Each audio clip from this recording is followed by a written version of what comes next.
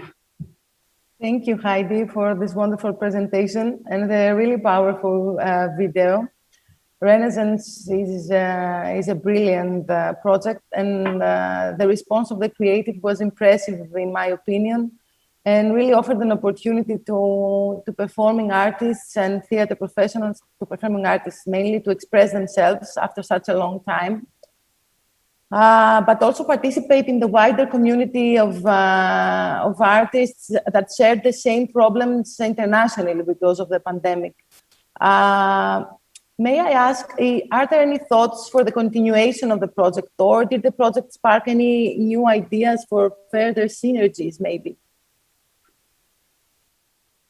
Absolutely. I think first it was really an experimentation to use new digital dramaturgies to incentivize working in this domain, which was often considered as non-theatrical. We are crossing mediums, etc. And the pandemic really accelerated this this process now. I think it showed us as well that small projects can be done with the means and the commitment and the desire.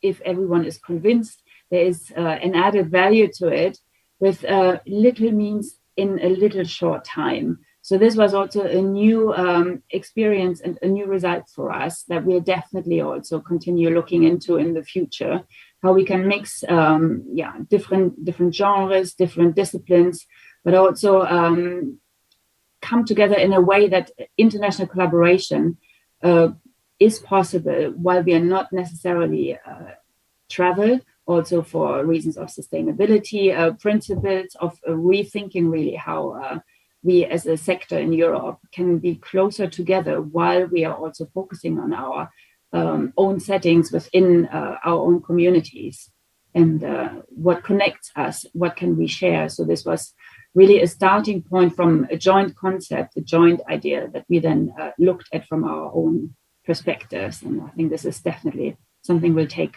with us. Thank you very much.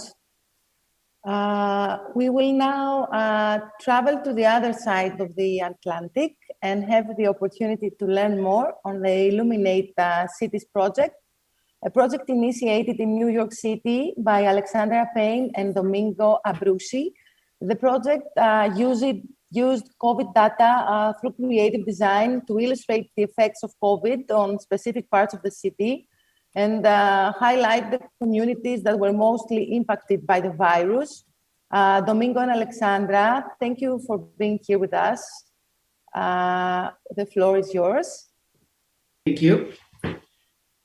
Thank you to invite us to the conference. We are so excited to follow this such an interesting project. And we have a pleasure to present you our project. Can you please start the presentation? Thank you. So me and Alexandra, we founded Illuminate Cities at the start of the pandemic as a collaboration between architects and urban planners. Our vision centered on the idea that art and data and design could be used together to explore urban issues and build more resilient and equitable spaces. We believe public data should be accessible to the communities it is impacts. Art and design provide a unique opportunities to address issue of transparency and create pathways of connection between numbers and actual individual lives and communities. Visualization create the opportunity of engagement, of course. Next slide, please. Illuminate COVID-19, New York City is our pilot project, is a LED light installation that offers a visual interpretation of the dramatically disparate ways in which COVID-19 impacted New York City. The intensity of colors is used to show the diverse ways in which different neighbors were impacted. Next slide, please. How we got the inspiration? I was remembering during lockdown when you fly back in New York at LaGuardia Airport and you have this big postcard view of the city completely light up. So the contraposition was that it was now still full of light but empty because of COVID. So first thought was, could we orchestrate turning off the light in the city one giant moment of silence and symbolism, and then turn them back on based on the level of impact of each neighbor. And maybe we thought maybe it's too ambitious, especially during pandemic, maybe in the future. And then we thought, could you create an art and design piece to use light as a symbol? And then the project came in, and Illuminate is both a concept of explanation and also an act. Next slide, please. So we were kind of confronted with this challenge of thinking about how to tell the true story. You know, Domingo talked about the sort of story from the sky, and I think that's what everybody else got, that New York was very highly impacted, but they didn't necessarily know that it was really this sort of tale of two cities. And we wanted to really think about how we were going to highlight those disparities, but also in kind of a time crunch. You know, as Heidi talked about, we really had a limited amount of time to communicate with people because we were traveling the exhibit around, but we couldn't have people gathering in one place. And also people's personal bandwidths in a pandemic were pretty limited. So we decided to focus on sort of the two most important factors, which were race and poverty. They were the most highly correlated with negative outcomes, so high infection rate and mortality. That has to do with a lot of historical issues. There's a giant wealth gap in the United States for people of color. And as with many nations, the lower income status that you have, the more likely you are to have negative health outcomes. And what basically happened during the pandemic was that people who couldn't socially isolate and couldn't quarantine, i.e. people of lower income who had to go to work, still needed to take public transportation, lived in more densely populated neighborhoods and maybe more densely populated homes, didn't have the capacity to socially distance. Next slide, please. So what you see here is the different mappings that we initially created, and we decided to use data that is technically public data, but a big part of our project was about raising awareness about how that data is not actually very accessible. So the COVID data is from the Department of Health and Mental Hygiene. The PUMA data is from the American Communities Survey, that's the poverty and people of color or race data. All of those things are buried pretty deep inside of government websites, which, although people technically have access to, is very difficult to navigate. And also the capacity to unpick statistics and understand what it means for you and your community is often difficult. Next slide, please. So we really wanted to use art to translate these ideas, to play with this idea of how information can be beautiful. We decided to maintain this concept of heat mapping because it's pretty familiar. And one of the best things we thought we could do was bring things in a comfortable way to people so that they felt the capacity to engage with them. Also, by making the information beautiful, you make it more engaging as people pass by on the street. Next slide, please. And then after that, the design phase was challenging because we were moving from the idea to the real piece. And also the pandemic itself presents challenge in our capacity to collaborate with other professionals and to meet in person to test and make a decision. Also because we are an architect and urban planner, but we need somebody to help us with light and sound fabrication. And also fundraising was difficult because since our grants have a long time and individual donors were giving to organization. So first of all, we had to choose what light was more suitable for our purpose. In the beginning, we thought that fiber optic was the most impactful, but the cost of technology and programming of the light drove us to a different solution, a video LED light that is normally used for entertainment, but absolutely adaptable for our scope, since it was affordable and it didn't require any professional software development to program the lights. Next step was to design the external form and adapt the shape of New York, which is to create the map one just a piece and using a 3 different layers, like a basso rilievo in Italian, to define 5 different neighborhoods. And the back is made in MDF, so that has a strength and rigidity to accommodate the lights. And as you can see in this slide, there are 24 panels that connect to a series of rails screwed into the MDF. And individual LED panels are connected by cabling from what function as a single screen underneath the 3rd layer. Next slide, please. The top layer, which form the C, and individual boards are made from Sintra, in Europe probably known as a forex. And the front of each panel has a grid of holes which allow us to channel the light out while blocking areas that are not relevant on the map. Using Sintra allow us to create a lightweight front panel that still has the strength necessary to support itself once we create the cuts out. Next slide, please. As you can see, this is the back, and then we move the Sintra, which is light on the top, to create the unique piece, and the Sintra is just screw on the top. Next slide, please. And a major benefit of the lighting system, and what it doesn't require the programming of the individual lights. Instead, this software works on screen capture. When every image displayed on the screen of a computer is then played on the light that map we created. This allows us immense flexibility in adapting the content of the installation. And for Illuminate, we created a video with different maps, and that then plays on a loop for the duration of each exhibit. What is next is installation as it appeared in our FAX2 sites. Next slide, please. And play. Thank you. It starts with the installation starts with the outline of each borough for the context to identify the start of the series, and then place the different mappings of COVID, race, and poverty intersection. This is only a 12-second sample. In the real installation, the video lasts longer, so the viewer has time to absorb each map. Next slide, please. So we had two initial goals with this, and as I mentioned earlier, we were moving it around to different neighborhoods who had been impacted at different levels. So one of the primary goals was to drive awareness to people who were less impacted. So some people were isolated within their own communities. Some people actually had the opportunity to leave the city. And all of this was going on at the same time as a very intense summer of protest and activism around public safety and health for people of color. And so the real goal as an awareness platform was to sort of highlight these systemic issues and prompt people to ask questions about them and what could be done about them. And then the secondary fact was, while we were in these communities, we wanted it to function as a tool of memorialization. You know, we don't normally memorialize and reify the experience of people in pandemics. It's not like a war, it's not considered in the same way, but we wanted to really recognize community experience. New York City itself actually began to do some memorializing.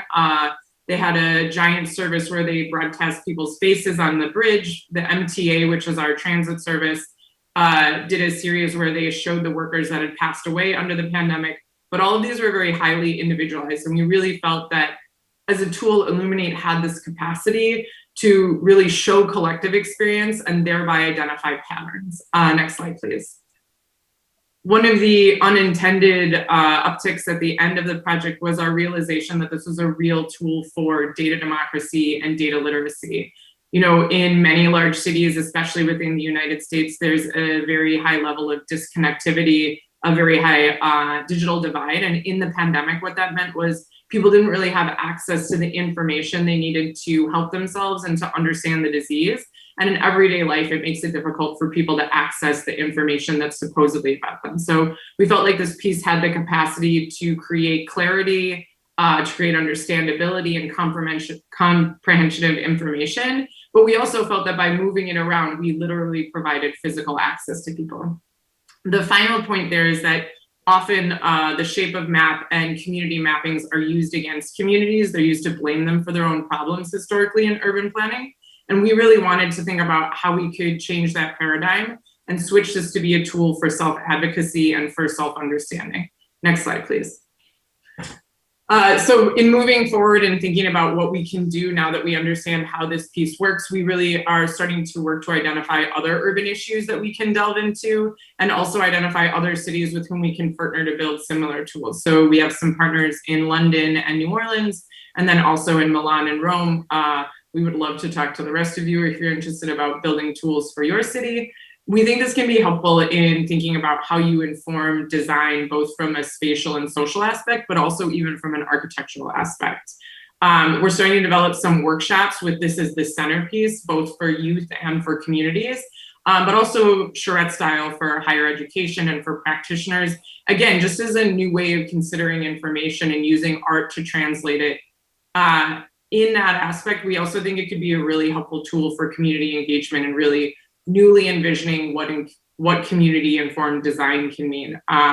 With the capacity to translate data into familiar forms and to make people comfortable, you're really giving them more of a capacity to participate alongside you. So we're looking for new partners and collaborators, and we also don't want to be limited. You know, this was our pilot project, and initially it was a tool that we felt like we could bring to life in a pandemic that would allow us to communicate through art in a very specific time period. But we also think that there are a lot of other ways to explore this sort of nexus between art and design, data and urban planning and architecture. Thank you.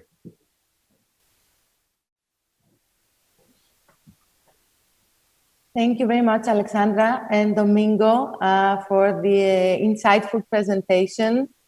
Illuminate Cities is a great example of how the artistic and the evidence-based approach can lead to an impactful project.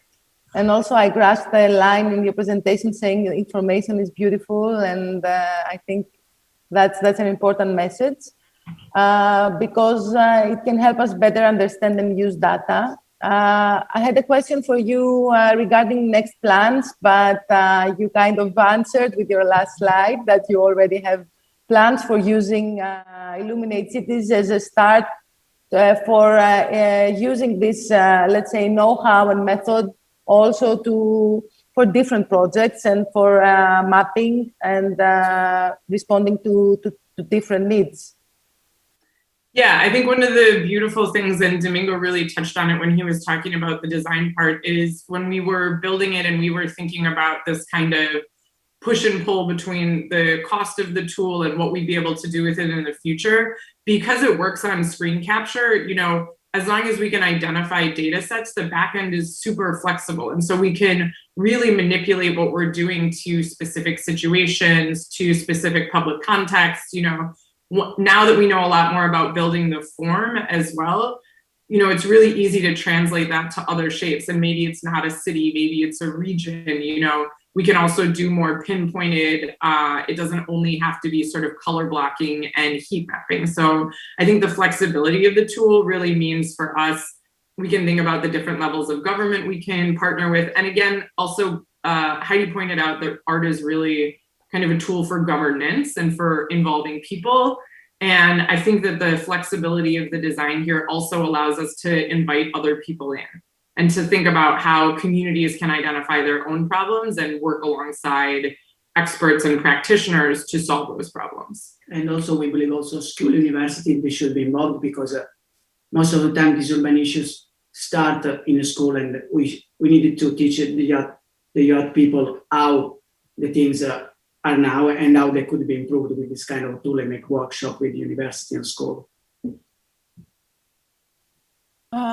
That's it. That is great. I would like to thank you once more, Alexandra, Domingo, and Heidi, for being here with us today in this session.